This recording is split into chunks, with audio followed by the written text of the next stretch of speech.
to focus a bit on that, particularly in respect of estimation of the model. Now, if you see this data sheet, there are 55 farms. Okay, farm 1, farm 2, farm 3, farm 4, like that. Then there are 5 variables. One is work experience of the entrepreneur. Second one is the capital stock. Third one is the turnover. Fourth one is the profit. And then fifth one is the location. Means where the farm is located, whether it is located in rural area or in urban area. Is it clear? So there are 5 variables. I need to estimate how the profitability of the farms or say financial performance of the firms differ depending on their location. So whether the farms located in urban area is doing better, whether the farms are doing better in urban areas as compared to the farms that are located in rural areas. So how the financial performance of the farms differ depending on their location.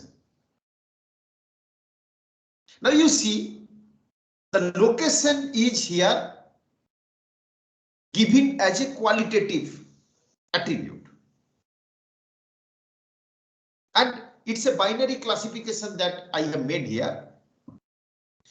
Sorry, it's a binary classification in the sense that either the farm is located in urban areas or they are located in rural areas. I can go for some other type of classification also. I can make the location as urban or rural or say semi-urban. But for the sake of your easy understanding at this stage, I have classified the location into rural and urban. So what we can do here, we can create a dummy variable on location.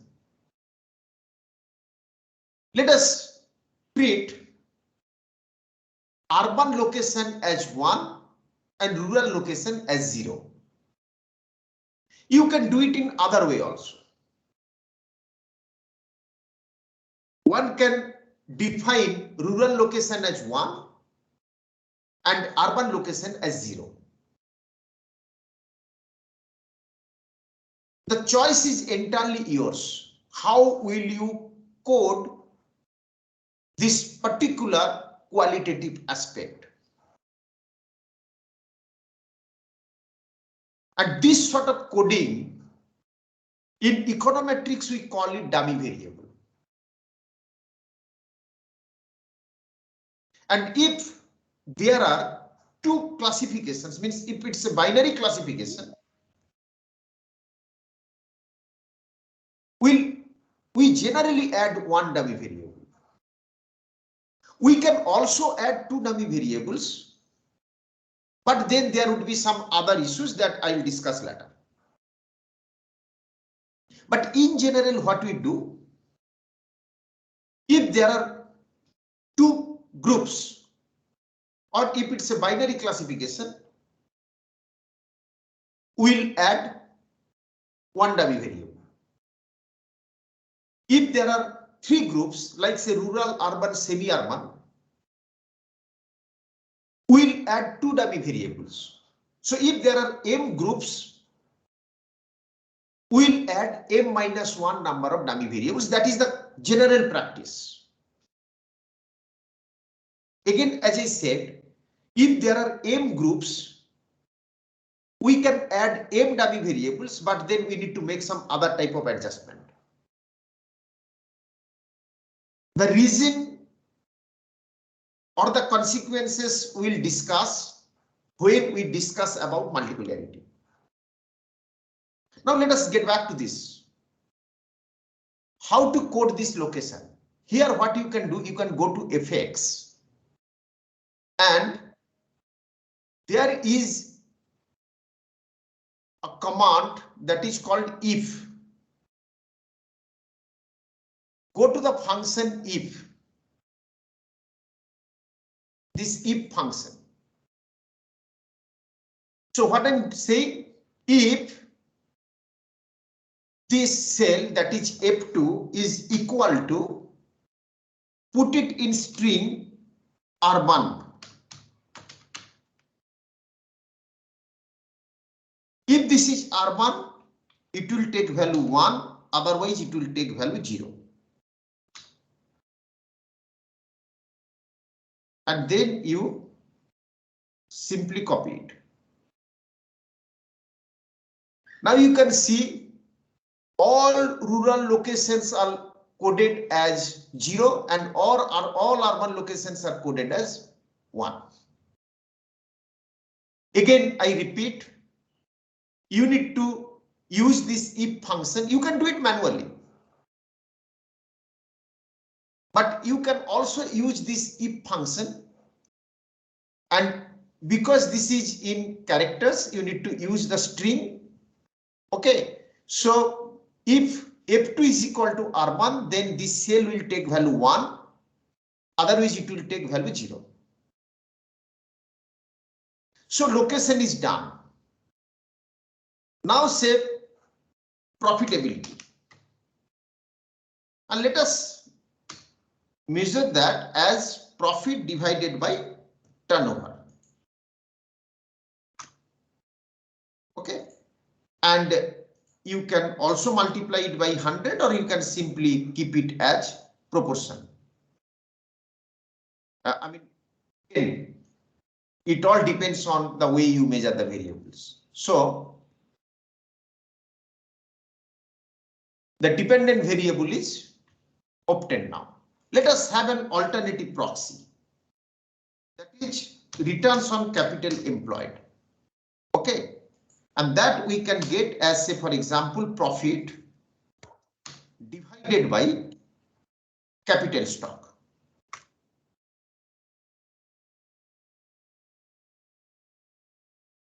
Now I need to understand if the financial performance of the farms located in urban areas, if it is different from that located in rural areas. And for that, what basically we need to do, we need to simply estimate a regression model. So regression, dependent variable,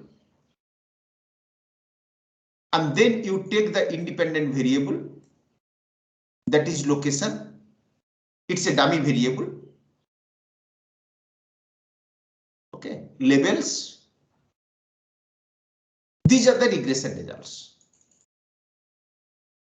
Now, what do we see? We see that the model is not significant, even at 10%. You see the significance level here. It is greater than 0.10. Okay. Now let us assume that it was significant. If it was significant, then how would we have interpreted the results? Remember, interpretation of the result in some such cases, when we are using dummy variable, the interpretation of the result would be different as compared to the way we discussed for continuous variables. Suppose this was significant. Here it is statistically significant, I can see at 11%.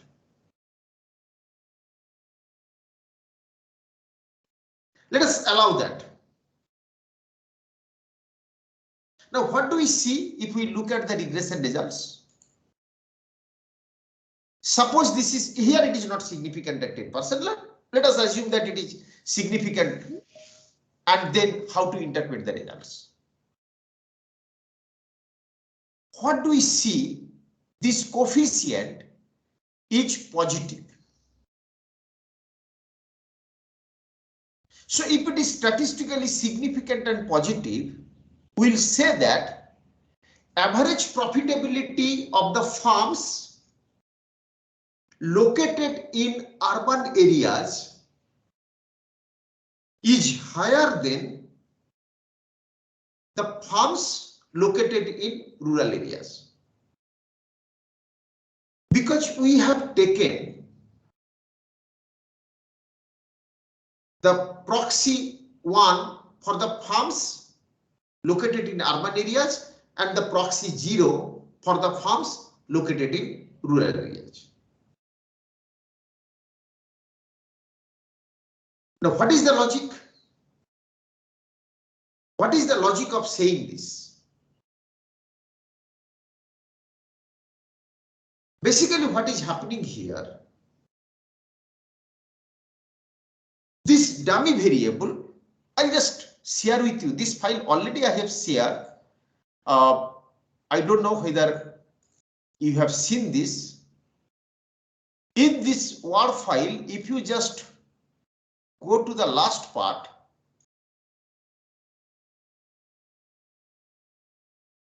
here, what is happening? When I am talking about rural versus urban classification and then profitability, I am basically talking about a model. I'll just type it toward the end.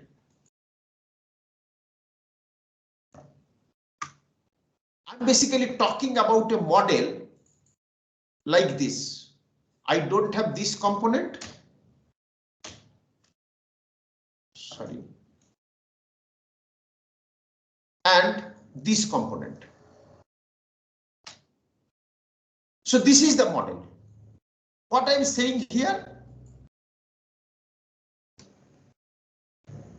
this di, this dummy variable is equal to 1. I am saying di is equal to 1 for urban areas and di is equal to 0 for rural areas. Now, what is happening? If you just take mathematical expectation, as you know, it will basically give you what? It will basically talk about, can you tell me what? Expected value of y for, let us take this one, for say di is equal to 1. What do I get then? I basically get this one. Because we know expectation of ui is equal to 0. In the same way, what do we get?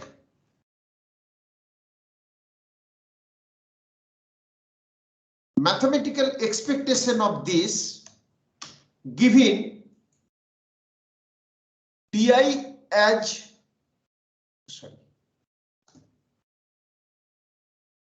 given di as 0, we basically get this one.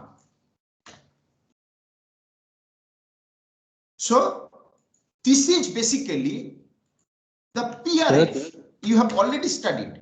Yeah, tell me. So in the first equation, wouldn't it be alpha 1 plus alpha 3? Because we are given the di Oh, equal to 1. sorry. I just didn't delete. Yeah, you are right. I didn't. Yeah. So it would be alpha 1 plus alpha 3. Absolutely. So this is basically the PRF for the rural urban farms. Okay, and this should be PRF for the rural farms.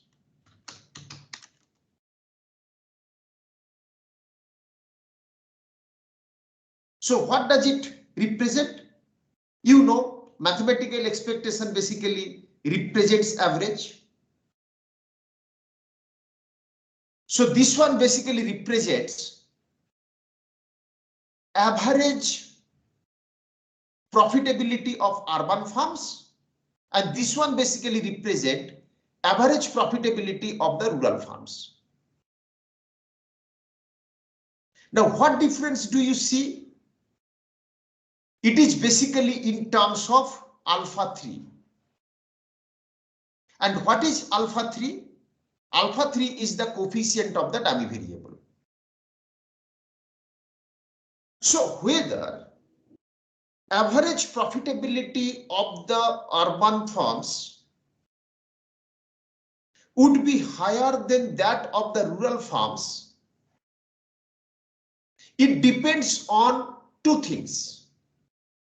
One is statistical significance of alpha 3, and another is its sign.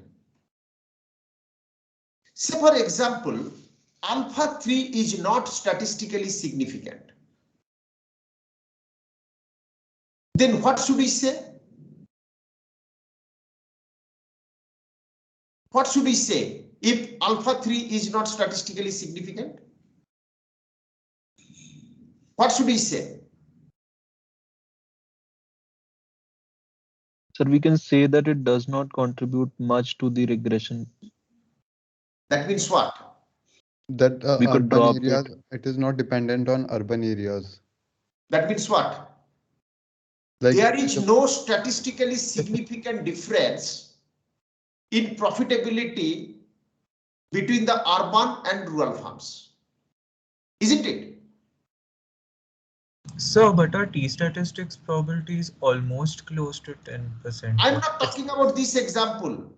I'm saying if it is not statistically significant. I'm not confining my discussion to a particular regression result the way we got here. I'll come to that little later. In general, what will you say if alpha 3 is not statistically significant? Hello? If alpha 3 is not statistically significant, what does it mean? It is not statistically significantly different from 0. Then this mathematical expectation given di is equal to 1 is not significantly different from this mathematical expectation given di equals to 0, isn't it, Abhinav? Yes, sir. Now the conclusion would differ depending on the regression results as you suggested. But how should we conclude? What should be our approach? First, we should look at the statistical significance of the coefficient of the dummy variable. Whether this is statistically significant or not. If this is not statistically significant, that means alpha 3 is not significantly different from 0. That means expectation of yi given di is equal to 1 is not statistically significantly different from expectation of yi given di is equal to 0. That means there is no significant difference between average profitability of urban farms vis-a-vis that of the rural farms. Am I right? Hello? Yes, sir. Now, suppose alpha 3 is statistically significant. That means there is a difference. Now we need to see whether it is higher or lower. and that would be reflected in terms of sign of alpha 3. So if alpha 3 is statistically significant and positive, we'll say that average profitability of urban farms, it is higher. If alpha 3 is statistically significant and negative, we'll say that average profitability of urban farms is lower as compared to that of the rural farms.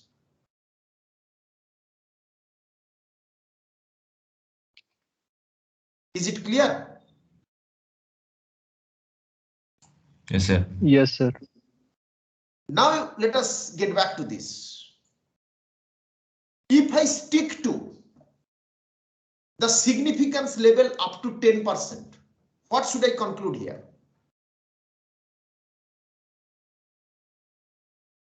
What should I conclude here? So the But it's profit, not statistically significant. That means alpha 3 is not statistically significantly different from 0. Right? Yes, sir. Now you go to the next stage. So what would you draw the conclusion? As the conclusion, you will say that there is no difference between average profitability of the urban farms vis-a-vis that of the rural farms. Am I right? Yes, sir. So that interpretation is important, which is beyond statistics. So first you are seeing it statistically, and then you are interpreting it in terms of economics. So you are saying that because alpha 3 is not statistically, the coefficient of the dummy variable is not statistically significant, means it is not statistically significantly different from 0. It means that, now this part is very important. It means that average profitability of urban farms is not significantly different from that of the rural farms.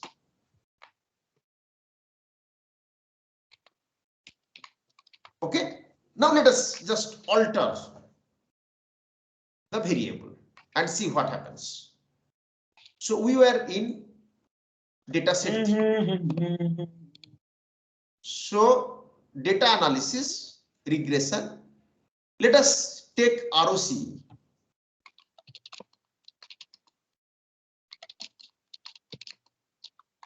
Okay.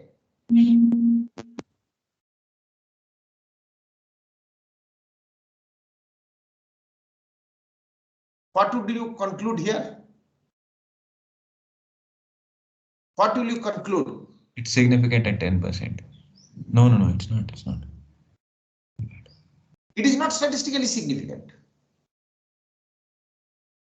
isn't it? Yes, sir. Okay.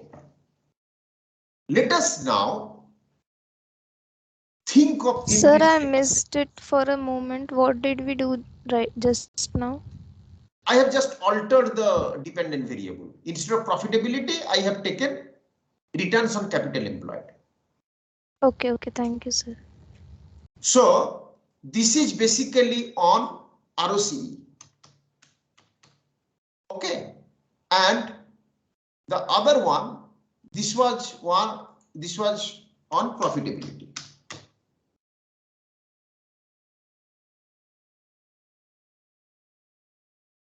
Is it clear?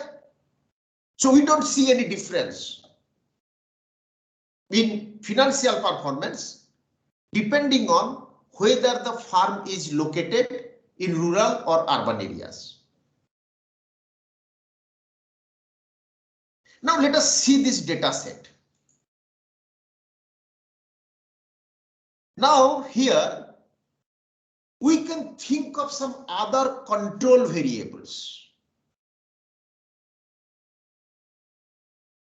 One may be, say, for example, capital intensity ratio,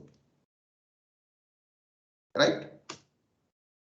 Like, say, capital stock divided by turnover.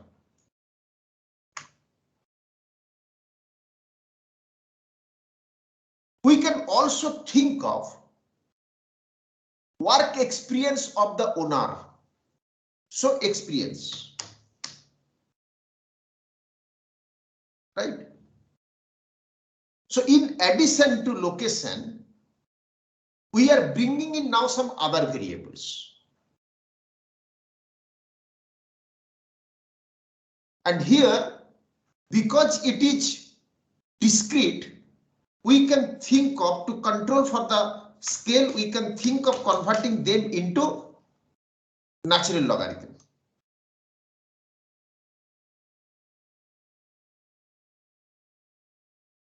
So we are bringing in two more variables. And as I said, in Excel, you can select these variables only in one go, these independent variables. So I am just shifting this locational variable into this side, but again I need to redefine it. This is basically C, D, E, F.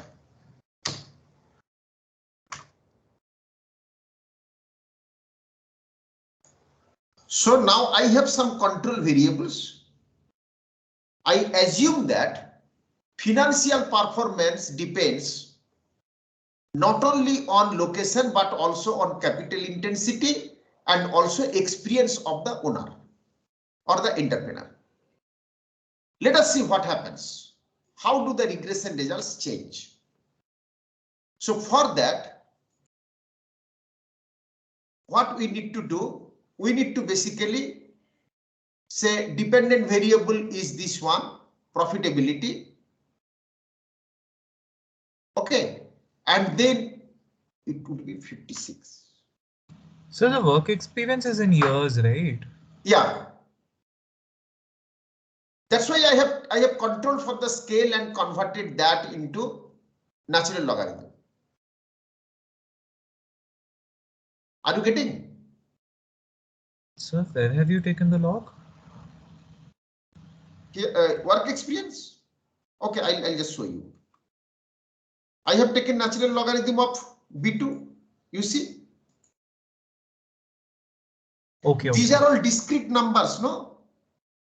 Yes, sir.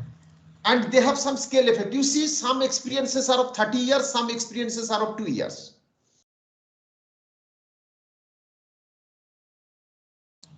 Are you getting my point? So why do we take natural logarithm? Is that because like basically to control for the scale, scaling it down. Otherwise, why? if you, sorry. Why is it an issue? Issue means otherwise the coefficient should be affected, no? Okay.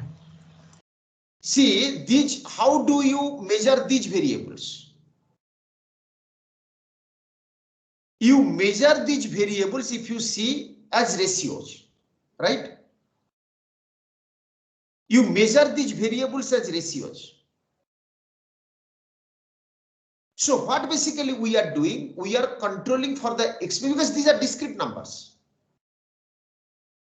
And there would be huge scale effect. Of course, log transformation has another advantage in the sense that it also helps in reducing the problem of heteroscedasticity. But because we are yet to discuss on heteroscedasticity, I am not going for that sort of argument at this stage. I'm basically focusing on the scaling part, what already we have discussed in the class. So now what we are doing, we are re-estimating the model by bringing in these continuous variables. So the dependent variable is now profitability, and I have some independent variables including the locational factor. And now let us see how do the regression results change.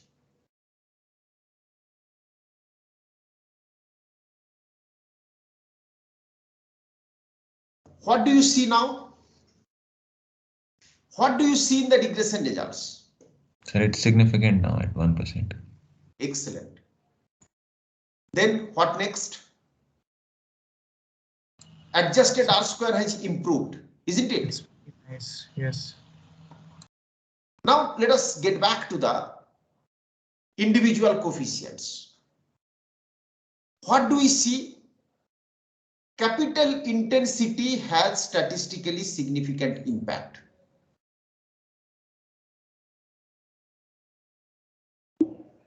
Capital intensity has statistically significant impact. And the capital intensive firms are having better financial performance because this coefficient is statistically significant and positive. But again, this one.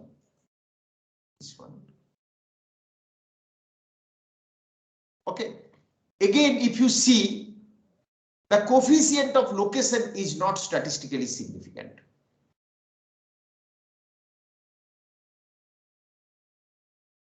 Whereas coefficient of experience is statistically significant, but it is negative. That means greater experience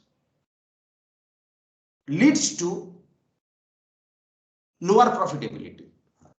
This is a bit surprising, and we need to see it further, whether we can go ahead with this sort of result. We need to see whether there is any logical intuition in support of this sort of regression results. Anyway, what is more important for me at this stage is to see the coefficient of location. It is still not statistically significant. Means, again, financial performance doesn't differ depending on whether a firm is located in urban area or in rural area.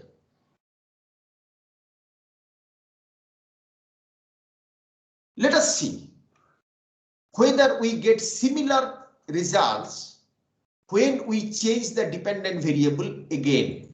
So what we are doing? We are changing the dependent variable into returns on capital employed.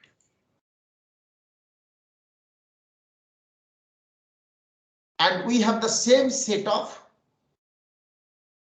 independent variables. And these are the regression results. What do you see now? Sorry. What do you see now? Sorry, the model is not statistically significant at all. So we need not go for further discussions. Okay. Now let me get back to the data set once more. What we have done here, we have considered one independent variable, that is location, which is a dummy variable, and some other variables like say capital intensity, which is a continuous variable, and say work experience, which is basically a discrete number, though subsequently we have converted that into natural logarithm, basically to control for the scale effect. But interestingly, what we are getting here, we are getting capital intensity, the continuous variable, separately, and location, the dummy variable, separately. We are basically trying to understand their impact without taking into consideration the possibility of having some interaction effect. What would happen to the regression results if we think of considering a variable such as a farm located in rural or urban areas, as well as having higher capital intensity? So let us have another interaction term, that is a capital intensity ratio into location. Okay, this is basically the product of this continuous variable and this dummy variable. I'll get into the logical part of it now. Why I am bringing in a variable like this? Sir, you wrote it as capital intensity ratio into location. Yeah. Whether the farms that are located in urban areas and having greater capital intensity are doing better. So, but you multiplied it with L2. Is it?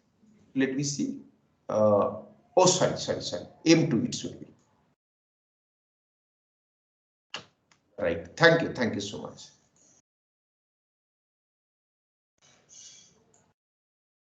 Yeah. So this is basically a product term. Now, what is the implication of this? Let us see the implications. And again, I have written down in detail with this type of model I am talking about. Earlier, what we did, we basically consider up to this part. We were not considering this part, this interaction term between the dummy variable and the continuous variable. When I bring in this part, there would be many interesting implications.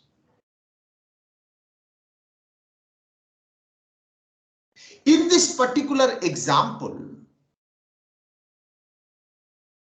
what we are seeing, xi is the continuous independent variable and di is the dummy variable. Di is equal to 1 for urban households and it is equal to 0 for the rural households. Now I have two possible PRFs. One is when di is equal to 0. This is the PRF. You see when di is equal to 0. This is the PRF that I am getting. When di is equal to 0. And when di is equal to 1, this is the PRF that I am getting. You can rewrite this as I'll rewrite and upload it again. Di is equal to 0.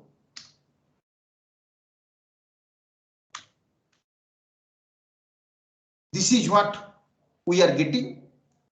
And here, what we are getting? We can write this as well as xi. Okay.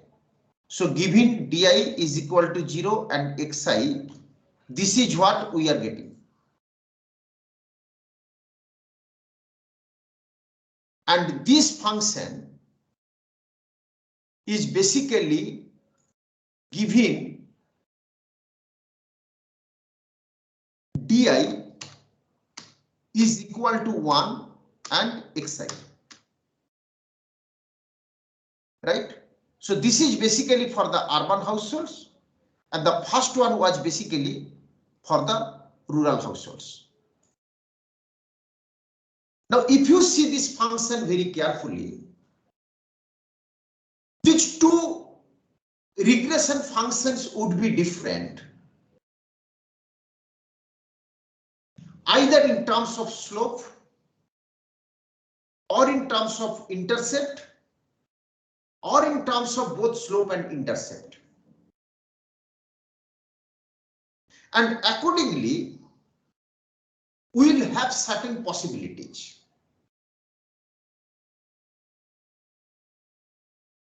Suppose there is no difference in slope. If you just compare this function with this function, you can very well see, as compared to this function, which is basically for the rural households, the function for the urban household is different in terms of alpha 3 and in terms of alpha 4. Now, what this alpha 3 represents? It represents the differential intercept. And what does this represent? Alpha 4. It basically represents the differential slope. Just compare. In the function for the rural households, the intercept is alpha 1. And for the urban households, it is alpha 1 plus alpha 3. So the intercept is different in terms of alpha 3. Here the slope is alpha 2 and here the slope is alpha 2 plus alpha 4. And hence the slope would be different in respect of alpha 4. Again, it is a question of statistical significance of alpha 3 and alpha 4 and their sign. Now, if you just get back to the initial example, that is this one, here we basically talked about the difference only in respect of intercept.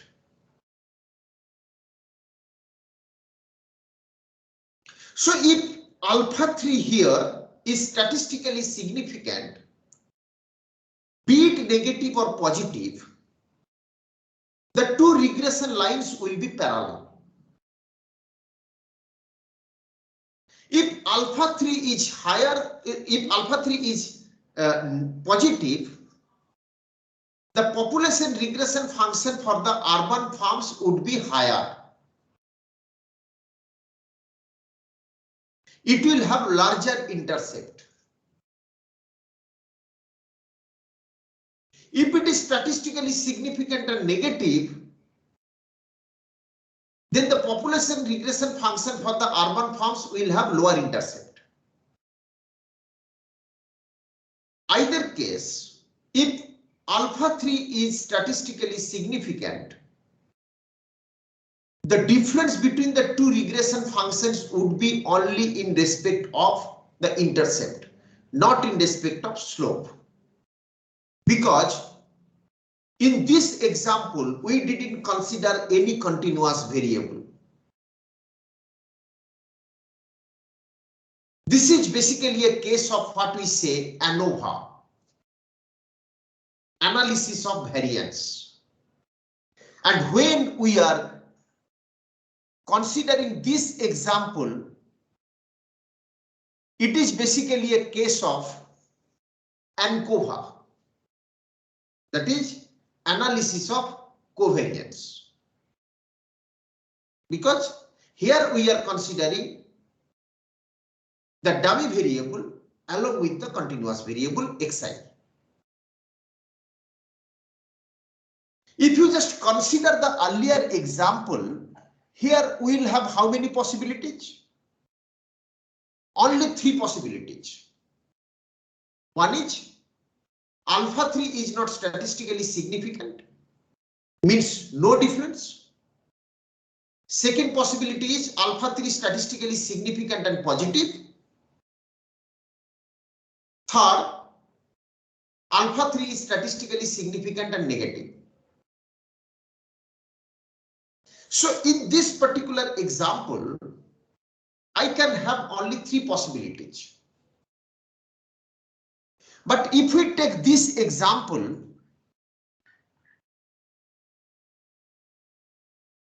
here I can have various possibilities. As I said, the first possibility is that Either there is no difference between the two functions, means alpha 3 or alpha 4 are not statistically significantly different from 0. The two lines are not different, they will simply coincide with each other. The second possibility is that the two functions would be different only in terms of intercept.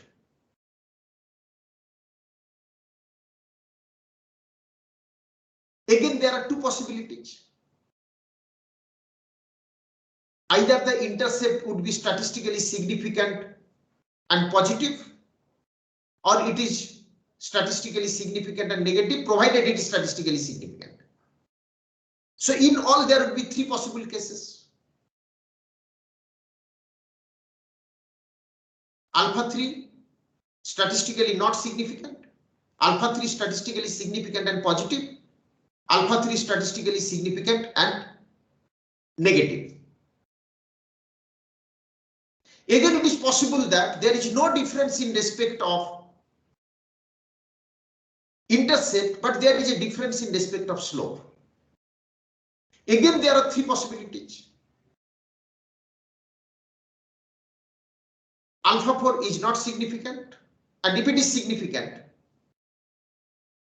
it is significant and positive, or it is significant and negative. The fourth possibility is that both alpha 3 and alpha 4 are statistically significant. That means there is difference in respect of both slope and intercept. When there is no difference either in respect of slope or intercept,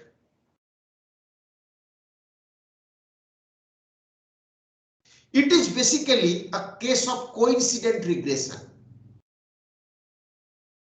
The two regression lines will coincide with each other. If it is the difference only in respect of intercept, then we will have parallel regression. If the difference is only in respect of slope, we will have concurrent regression. And if the difference is in respect of both slope and intercept, we will have dissimilar regression. Sir, could you repeat the terms once again? The four terms? I'll repeat. Let me just check if I have already, then I'll just copy that file here and. Sir, and also like you're talking about two PRFs. So you're saying, so we're comparing the PRF. Yeah, that can be other combinations also. You are absolutely right.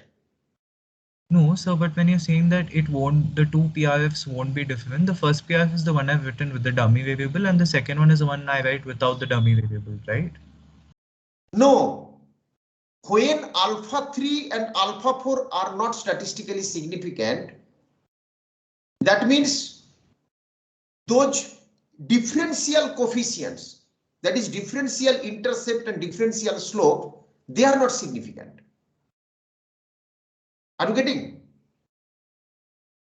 Hello? Yes, sir. So then what do you mean by that the two PRFs will coincide? Like, which is the other PRF? The two PRFs means one for the urban households, another for the rural households, or one for urban farms, another for rural farms. Okay, okay. Okay, sir. Are you getting? If you see this example, I'll upload this file for better understanding of all of you will see there are immense possibilities as we keep on bringing in more and more interaction terms. Like here, this example you see, here I have two dummy variables and I have only one continuous variable. So how many interaction terms I am bringing in, you see? One is D1 versus D2. What does it indicate? What is D1? If the household is in urban area. And what is D2? If the household head is male. So what does it mean? This basically indicates, can you tell me, Abhinav? What does this term indicate? So like the possibility that it is in urban and it is male. Means urban household with male head. Yes, sir. See, there are two dummy variables, right? One for urban versus rural, another for what? Male versus female. Male versus right? female. Yes, sir. Now, what are the possibilities? Urban households with male head, urban households with female head, rural households with male head, rural households with female head. So all can have significant implications for the results. So in this particular example, not only I have talked about the interaction of the two dummy variables, but also the interaction of each of these dummy variables with the continuous variable xi.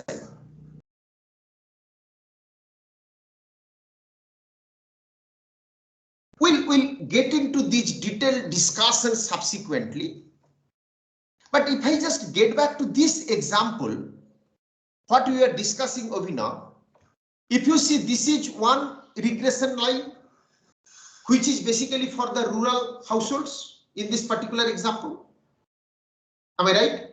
Yes, sir. And this is for the urban households. Am I right?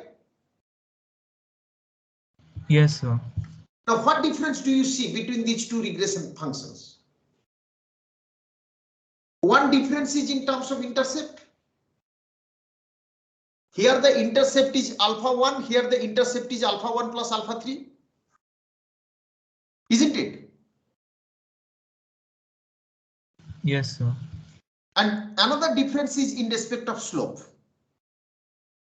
Here it is alpha 2, here it is alpha 2 plus alpha 4. Now here comes the question, how many possibilities we can have?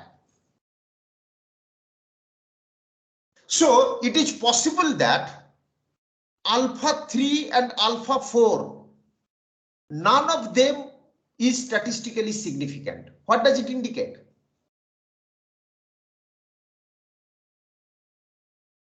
What does it indicate?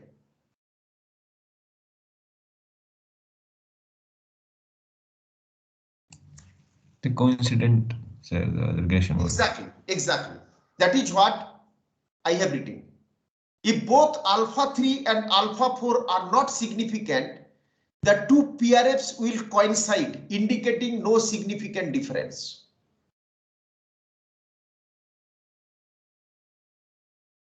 Second possibility, if alpha 3 is significant, but alpha 4 is not, that means the two regression functions would be parallel.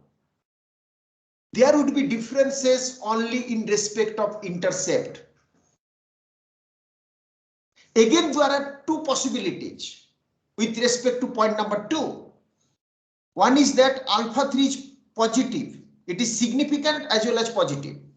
That means the PRF for urban households will have higher intercept. If alpha 3 is significant and negative, the PRF for urban households will have lower intercept. Third possibility is alpha 4 is significant and alpha 3 not. Then the two population regression functions would be concurrent. That means the difference would be only in respect of slope. If alpha 4 is statistically significant and positive, the PRF for the urban households would be steeper. If alpha 4 is statistically significant and negative, then the PRF for the urban households would be flatter. And the fourth possibility is both alpha 3 and alpha 4 are significant. And in this case, the two population regression functions would be dissimilar.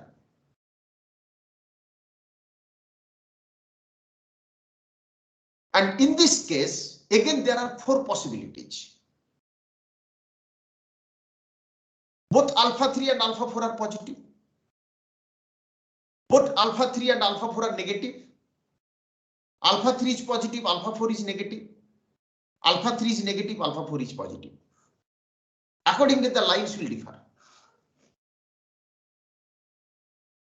Just think of several possibilities. So in all, we have 9 possibilities in this case, depending on statistical significance and sign of alpha 3 and alpha 4. This is ANOVA, where we are trying to combine two sets of variables. One a dummy variable, another a continuous variable. Again, you can have more dummy variables, you can have more continuous variables. Accordingly, the combinations will change. But this is a very, very important aspect in econometric analysis. Now let me get back to the example. So, Sir, I just had one doubt in this. yeah. So can we have some cardinal number as a dummy variable? Like let's say we are having some ranking of good, very good, or See, poor, bad. yeah, we do that. We do that. What basically you are talking about the scaling. What basically you are talking about scaling. It may be 5-point scale, it may be 3-point scale. Say good, bad, average. Right? Then say excellent, very good, average. Then poor, good. So excellent, very good, good, average, poor. 5-point scale. I believe you are, I think you are talking about these things, right? Yes, sir. Basically scaling. I'll come back to that. That's a different analysis altogether. Here we are basically talking about yes, no, binary classification. Here we are not getting into any sort of ordered classification.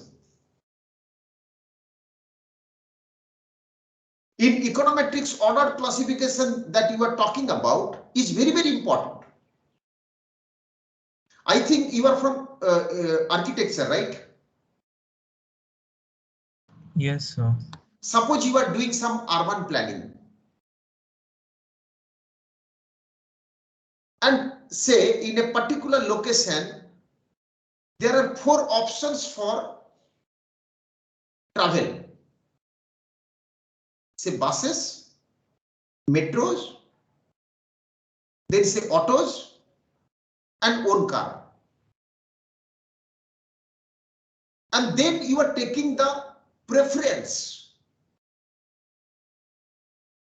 of potential residents about their choice of transport mode. So they will rank how they prefer different mode of transport. And that sort of model is also very, very interesting in econometrics. We do that. When the choice is ranked, we estimate what is called ordered logic model, where the preferences are ranked.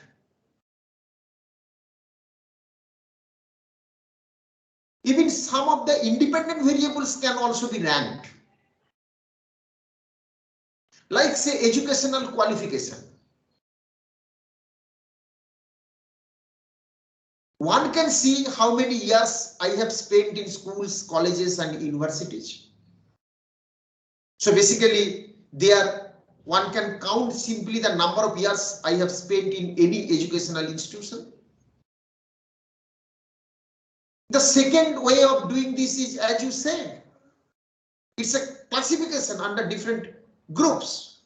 Say one may be not literate, another may be education up to primary level, another may be education up to secondary level, then higher secondary level, graduation, post-graduation, and above that. And you can assign some numbers accordingly. This sort of ranking is quite possible and it's a very common practice. But here in this particular example, we are basically talking about the binary classification. And in ANCOVA, we are considering one dummy variable with respect to the location and another continuous variable, which is the capital intensity ratio.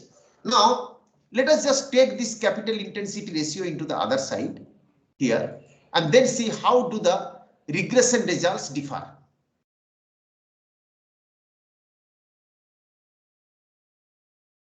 Okay, so now I'll estimate the model with an interaction term. So the dependent variable remains as it is. The set of independent variables now changes. And these are the regression results. The model is not significant at all. So we don't need to discuss it further. But in another case, you may find this to be statistically significant. And then you can have these individual coefficients. Statistically significant, statistically not significant, statistically significant positive, statistically significant negative. So all these possibilities may emerge. And you need to interpret the regression results accordingly.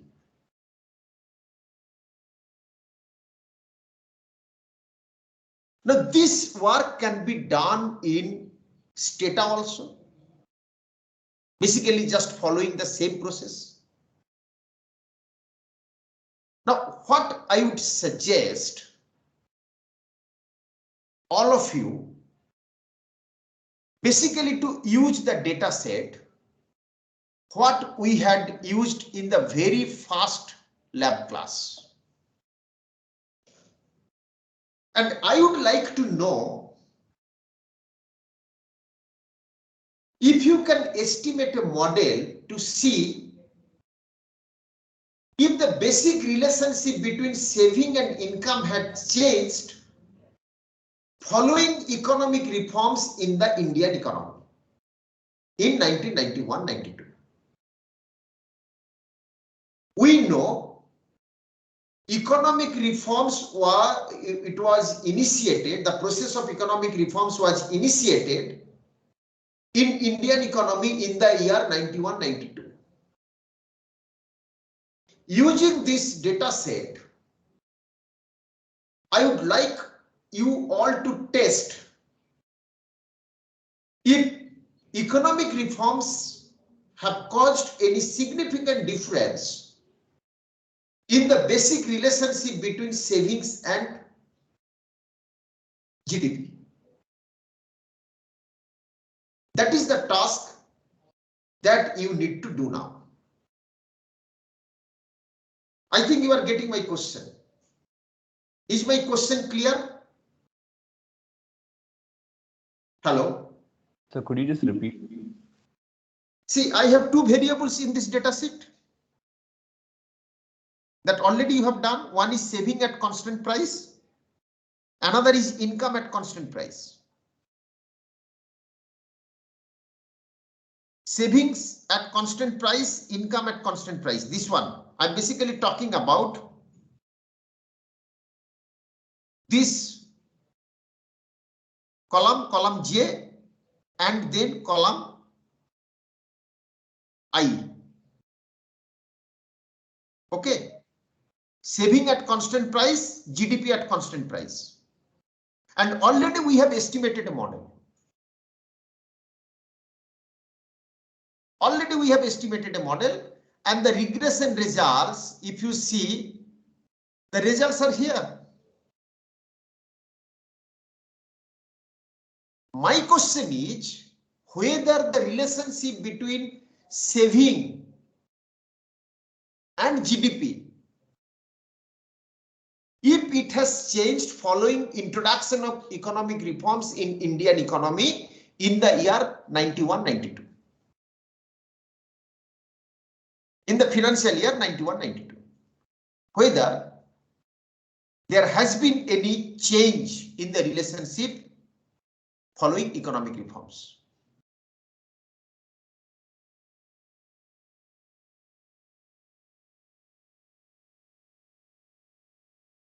Are you getting my point?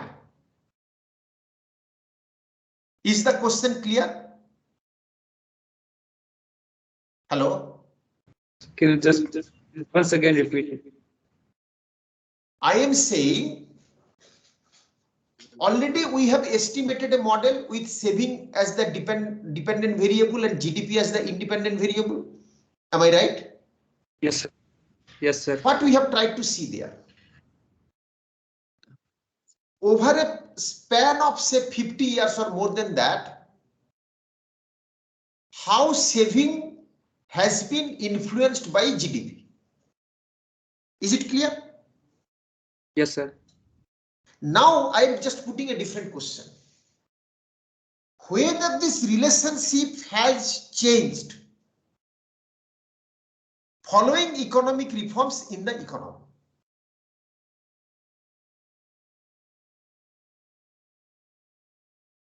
When did this process of economic reforms start in Indian economy? 91, 92. Right, absolutely. So I have two phases. One is the relationship between saving and GDP before the year 91-92. Another is the relationship between saving and GDP after the year 91-92. Isn't it? Yes, sir. Yes. I want you to examine this using econometric techniques. How to do it?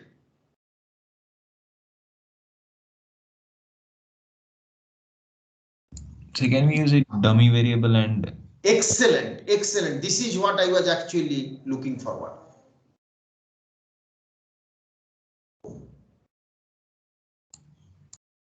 So what to do for the dummy variable? sir, I think we'll just keep dummy variable as equal to 0 for the years before 91, 92, and after that 1, I'm not sure, maybe. And after that?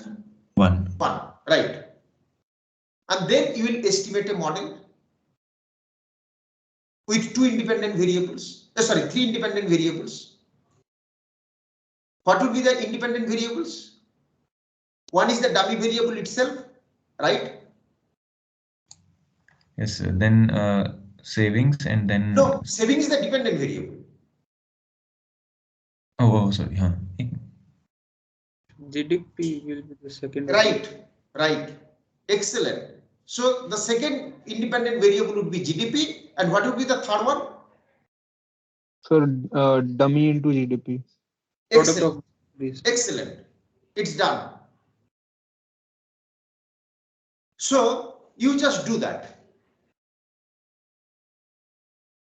3 independent variables you construct, and then you estimate the model and interpret the results.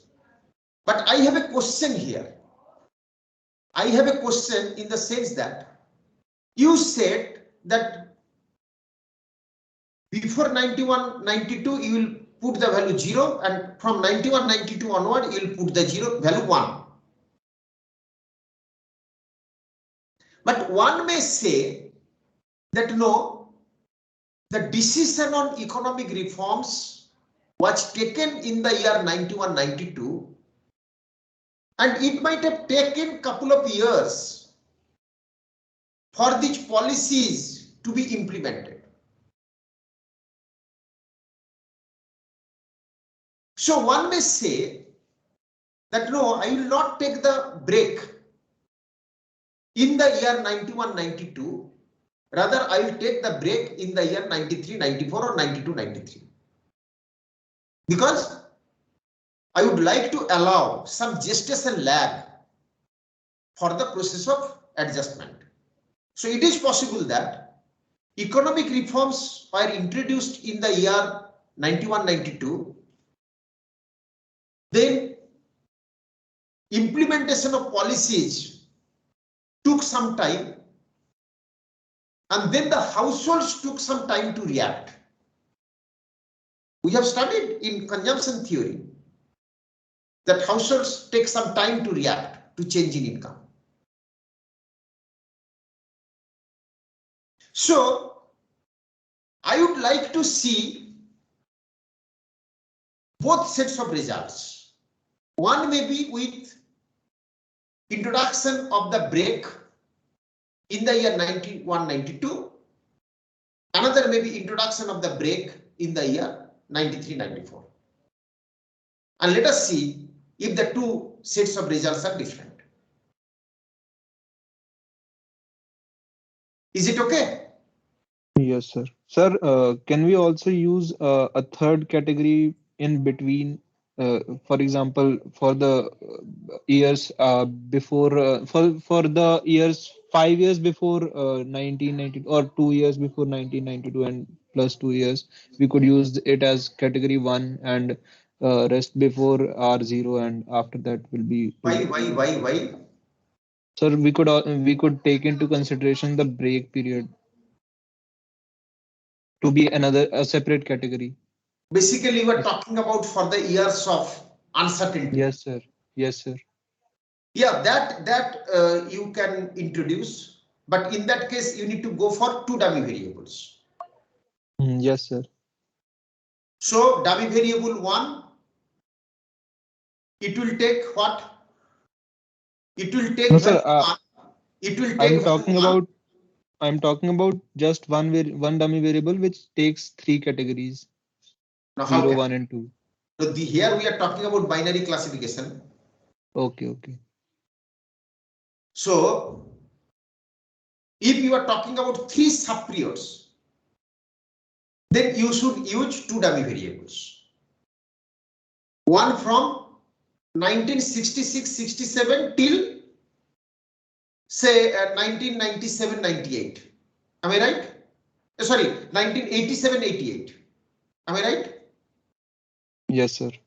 Another may be from 87-88 till say 1993-94, and then from 93-94 till the end.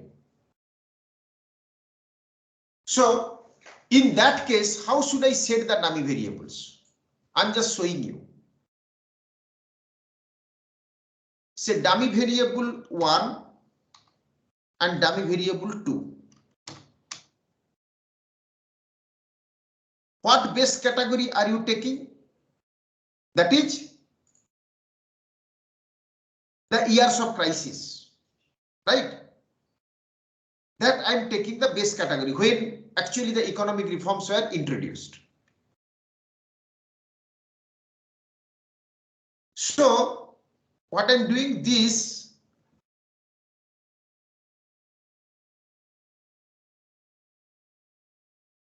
where is if? Come on, just 1 minute. So if what I'm doing, so suppose this is the phase 1. Okay, we can avoid this use of dummy. I mean, if command here, we can straight away do it. Suppose this is phase 1 up to you said 87-88. Am I right? Yes, sir. Then 0 otherwise. For the rest of the years, it is 0. Then what I am doing? This one I am putting as 0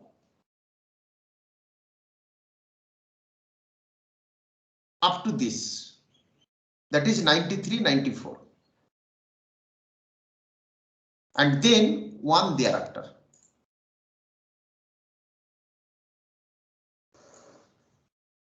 Okay. Then here basically what you are doing, this particular phase, you are actually these 6-7 years, or maybe just I can just reduce by 1. These 6-7 years, you are basically taking as the years of crisis and the process of adjustment. So this is the base phase. So what you will be comparing? You will be comparing this versus this and this versus this. So there will be 3 sets of comparison. One is this base phase or base subperiod versus this first subperiod. Then base subperiod versus this second subperiod, third subperiod, and then first subperiod versus this third subperiod. So 3 sets of comparison we will have. Is it clear? Yes, sir. So now it's you up to you all. You do this work. I would like to see if the choice of the base year is making any difference in terms of the conclusions. So now it's 3:40. I can give you some half an hour time to do this work and think of the interpretation of the results. So maybe we'll be back at 10 past 4 o'clock. Sir, Yes. sir, I just have one doubt. Why are we doing all this? Why can't we just separate the data into 2 parts, estimate the model for both the parts, and then compare the model itself? Excellent question. In fact, these sort of questions I often ask in exam. What is wrong in that? Can you tell me what is wrong in that? So we won't be able to make a statistical comparison. We'll end up making an arithmetic comparison. No, we can still make some statistical comparison.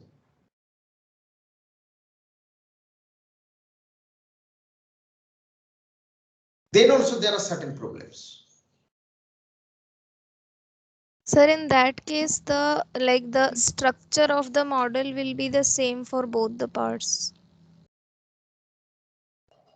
Actually, it will bring in discontinuity in the regression line. So you are basically segregating it into 2 parts. Actually, there is an approach that is called Chow test, what we'll be discussing. There is a technique, Chow test, where basically we follow similar approach as you have pointed out. That you divide the entire data set into different phases and then you estimate separate regression lines and then you compare. But in the process, what you are doing, you are actually making the entire data set discontinuous, as you are dividing them into separate subperiods. This is for separate data sets. Second, you need to estimate more number of regression equations with less number of observations. Suppose here, how many regression equations do you need to estimate? 3, am I right? Here you need to estimate 3 regression equations. Yes, sir. And you just think of the middle one. you need to estimate a model only with 6 observations. But here we can estimate a single equation. We can avoid the problem of less number of observations while estimating the regression function. So there are two advantages. One is we can avoid estimating more number of regression equations. Second, we can avoid the problem of estimating regression equations with less number of observations.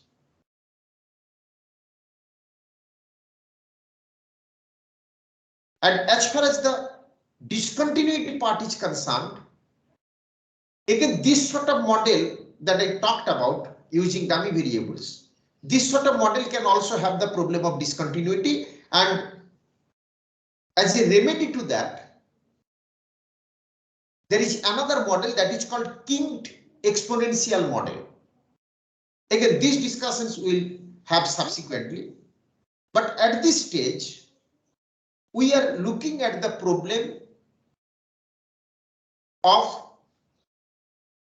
presence of any structural break, the way we discussed with the example of rural versus urban households that we did for cross-sectional data, and here we are doing it for time series data to understand if there is a difference in the relationship between savings and income following initiation of economic reforms in Indian economy. But what you asked, that's an excellent question. We'll have further discussion on that. I also ask similar questions in exams, and we need to understand the logic. At this stage, I am saying there are two advantages of this approach. We can avoid estimating regression equations with few observations. We can also avoid estimation of more number of regression equations. Here we need to estimate only one regression equation, and on the basis of that we can conclude on if there is any change and what is the source of the change. Is it clear?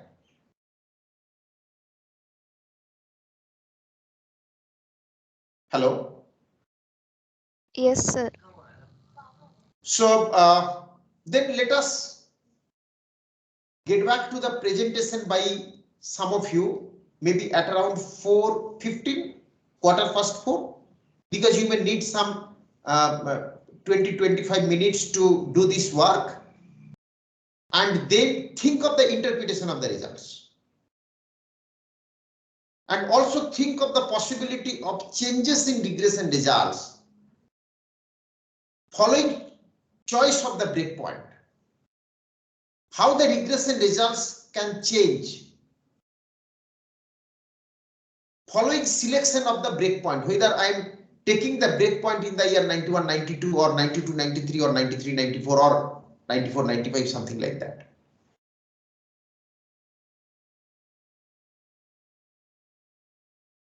Okay, so I'll stop here, and I am here, so whenever you have any doubt, please ask me.